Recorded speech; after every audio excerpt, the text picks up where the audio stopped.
여러분 안녕하세요. 이윤규 변호사입니다. 요새 여러분 코로나 때문에 주로 집에서 공부하시죠? 그래서 내가 독서실도 못 가고 또는 도서관도 못 가고 어떤 개방형 공간에서 공부를 못 하면서 굉장히 불안함을 많이 느끼고 계실 것 같아요.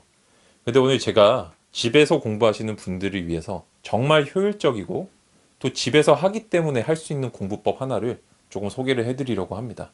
바로 셀프 렉처라는 건데요. 내가 나를 한번 가르쳐 보는 거예요. 예를 들어서 이런 거예요. 윤규야, 금방 전에 봤던 어떤 고조선 문화의 특징 있지? 고조선 문화의 특징은 이런 게 있었어, 그지? 근데 이게 만약에 시험에 나오면 어떤 선지로 나올까? 보기가 보통 기출문제에 나오더라, 그지? 근데 답은 어떤 게 되네? 이런 식으로 내가 선생님이 돼서 나를 한번 가르쳐 보는 거예요. 여러분들께서 공부가 굉장히 인풋, 즉 지식을 머리에 집어넣는데 좀 치중이 돼 있으신데 실제 시험은 아웃풋으로 결정이 되거든요. 내가 얼마만큼 알고 있느냐가 아니라 내가 그 알고 있는 지식을 가지고 답을 고를 수 있는지, 답을 써내려갈 수 있는지, 또는 답을 말할 수 있는지에 따라서 나의 성적과 나의 어떤 인생이 좌우된다라는 걸 조금 먼저 기억을 해두시면 좋겠어요. 그래서 오늘 제가 소개해드릴 셀프 렉처는 이 아웃풋을 통해서 암기력도 늘리고 또 시험까지 잘 칠 수 있게 만들어주는 굉장히 고효율의 공부법입니다. 일단 여기서 하나 여러분들 주의점을 짚어드리고 싶은 건요. 제가 다른 영상에서 책을 소리내서 읽지는 말라고 말씀을 드렸어요. 그건 속도가 느리기 때문에. 근데 지금 하고 있는 셀프 렉처는 내가 책을 읽은 것, 공부를 한 걸 전제로 내가 나를 말로써 가르쳐 보는 거예요. 왜 그렇냐면 사람은 이런 말이라든지 또는 촉각이라든지 시각, 이 모든 오감을 활용했을 때 굉장히 기억력이 높아진대요. 그래서 이런 걸 활용해서 하는 방식이 셀프 렉처라는 거 일단 먼저 기억을 해두시고 책을 읽으실 때는 소리를 내서 안 읽으시는 게 좋아요. 내가 셀프 렉처 할 때만 말로써 해보는 거예요, 혼자. 근데 여러분들 내가 나를 가르친다라고 하면 굉장히 추상적인데 제가 오늘 세 가지를 말씀을 드릴 거예요. 첫 번째는 셀프 렉처를 하기 전에 반드시 하셔야 되는 것. 그 다음에 셀프 렉처를 준비하는 방법, 구체적으로. 마지막으로 셀프 렉처를 어떻게 하면 되는지 예시를 들어드릴 겁니다. 일단 여러분들 이런 셀프 렉처를 하기 전에 반드시 해두셔야 되는 거는 기출문제 분석이에요.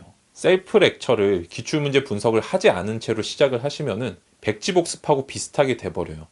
그냥 내가 알고 있는 거를 다 내뱉게 되는 방식이 되는데 실제 시험은 아무것도 없는 상황에 야 윤규야 일로 와. 지금부터 너가 민법에 대해서 아는 걸 다 한번 얘기해봐. 이런 식으로 하지 않죠. 반드시 어떤 쟁점이라든지 문제를 줘요. 그 문제에 대해서 여러분들은 응답할 수 있는 능력만 있으시면 돼요. 객관식 같은 경우는 오답을 고를 수 있는 능력, 그 다음 주관식 같은 경우는 내 머릿속에 들어있는 단어군을 순서를 배열하는 능력, 세 번째, 구술도 똑같죠. 내 머릿속에 들어있는 단어를 순서를 가지고 배열하고 말로 표현하는 능력, 이것만 보거든요. 근데 여러분들이 기출 분석이 안 돼 있으시면은 그냥 내가 하고 싶은 말만 하게 돼요. 내가 시험이 원하는 아웃풋이 뭔지를 알아야, 즉 기출 분석을 통해서 이 시험에서 필요한 어떤 사고가 무엇인지를 알아야, 답이 뭔지를 알아야만 내가 셀프 렉처를 하는 게 의미가 있다는 거예요. 즉 효율이 굉장히 높아진다는 뜻입니다. 이게 셀프 렉처를 하기 위한 가장 큰 전제고요. 그 다음에 여러분들 구체적으로 셀프 렉처를 하시기 전에 꼭 하나 더 해두셔야 되는 게 있습니다. 셀프 렉처는 주로 이제 졸릴 때 하게 되겠지만 여러분들이 셀프 렉처 할 거리를 만들어 두셔야 된다는 거예요.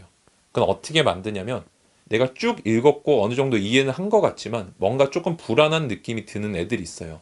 이런 게 대부분 복습의 대상이 되죠. 여러분들은 아는 걸 가지고 복습하는 경우가 굉장히 많으신데 아는 걸로는 아무리 복습해도 실력이 늘질 않아요. 모르는 거는 알게 되는 대상이고 이 애매한 것들을 가지고 셀프 렉처를 해주는 거예요. 내가 활자상으로는 알 것 같지만 설명을 해보라고 하면 못할 것 같은 것들. 이게 바로 셀프 렉처의 대상이에요. 저는 그래서 도서관에서 공부할 때든 집에서 공부할 때든 그 셀프 렉처 할 거리들을 항상 적어뒀어요. 그래서 도서관이나 독서실에서 공부할 때는 집으로 이동할 때 또는 졸릴 때 옥상에 가서 했고 집에서 할 때는 집에서 이제 졸릴 때 있죠. 이럴 때 이제 제가 방을 걸어 다니면서 윤규야 이거는 어떤 개념이야? 시험에 어떤 게 나오지? 그래서 답은 뭐니? 이렇게 물어봤었거든요. 그다음 세 번째는 이제 셀프 렉처의 구체적인 예시 내지는 방법에 대해서 말씀을 드릴 건데 세 가지를 해주시면 돼요. 첫째는 여러분들이 방금 읽으셨던 공부하셨던 것의 개념 있죠. 셀프 렉처 할 대상의 개념을 일단 나에게 설명을 해주실 수 있어야 돼요. 법률 행위라는 걸 한번 예로 들어볼게요. 윤규야, 법률 행위라는 거는 무엇이야. 이게 첫 번째고요. 개념에서 일단 출발을 해주셔야 되고 그 다음 두 번째로 하셔야 되는 거는 여러분들이 기출 문제의 유형에 대해서 내가 설명할 수 있어야 돼요. 내 자신에게. 말하자면 이런 식이에요. 윤규야, 법률행위의 개념이라는 건 이런 거야. 알겠지? 근데 보니까 시험 문제는 법률행위 파트에서는 작년에는 여기서 나오더라. 또 재작년에는 여기서 나왔어. 조금 범위가 다르게 나온다는 거 알겠지? 그래도 답은 항상 요런 말이 들어가면 답이었어. 이거 꼭 기억해둬. 요런 식으로 여러분들이 방금 제가 두 가지를 동시에 설명을 드렸는데 어떤 부분에서 문제가 출제되고 어떤 유형으로 출제되는지 하나랑 그 다음에 그 문제에 대한 답이 어떻게 골라지는지, 즉 답을 고르는 원리까지 내가 나한테 설명할 수 있어야 돼요. 여러분들이 통상 공부를 했다가 막히는 이유는 방금 보셨던 어떤 부분이 문제가 나오고 뭐가 답이 되는지를 내가 모르기 때문에 아웃풋이 잘 안 되고 공부가 머리에 안 남는 거거든요. 그래서 읽으면 쭉 알 것 같은데 내가 문제가 안 풀리는 게 방금 뒤에서 보셨던 어떤 아웃풋이 안 돼서 그래요. 이걸 하기 위한 전제가 아까 기출문제 분석이라는 거 말씀드렸죠. 다시 한번 제가 지금까지 했던 얘기를 정리를 해보면 셀프 렉처를 하기 위해서는 어떤 전제가 있어야 된다고요? 바로 기출문제 유형에 대한 범위에 대한 분석이 있어야 된다. 그리고 실제 셀프 렉처를 하기 직전에 뭘 해둬야 된다? 내가 셀프 렉처할 거리를 만들어둬야 된다. 바로 그 거리, 즉 대상은 읽으면 알 것 같지만 설명하기 애매한 것들, 그거를 셀프 렉처 대상으로 삼고 실제 셀프 렉처를 할 때는 개념, 문제 유형, 그리고 문제에 대한 답, 이거 세 개까지 설명을 하실 수 있어야 돼요. 이렇게 여러분들이 구체적인 답을 읊어보는 과정까지 나가셨을 때, 즉 내가 나를 가르쳤을 때 굉장히 비약적으로 암기력이 향상된다는 느낌을 받으실 수 있을 거예요. 아마 여러분들 갑자기 요새 집에서 공부하시면서 환경이 바뀌면서 조금 어려움을 겪으시는 분들이 많으실 거예요. 그렇지만 여러분들 환경 내지는 상황이 어려워진다고 내 생각까지 어려워지면은 그건 저는 조금 아마추어라고 생각해요.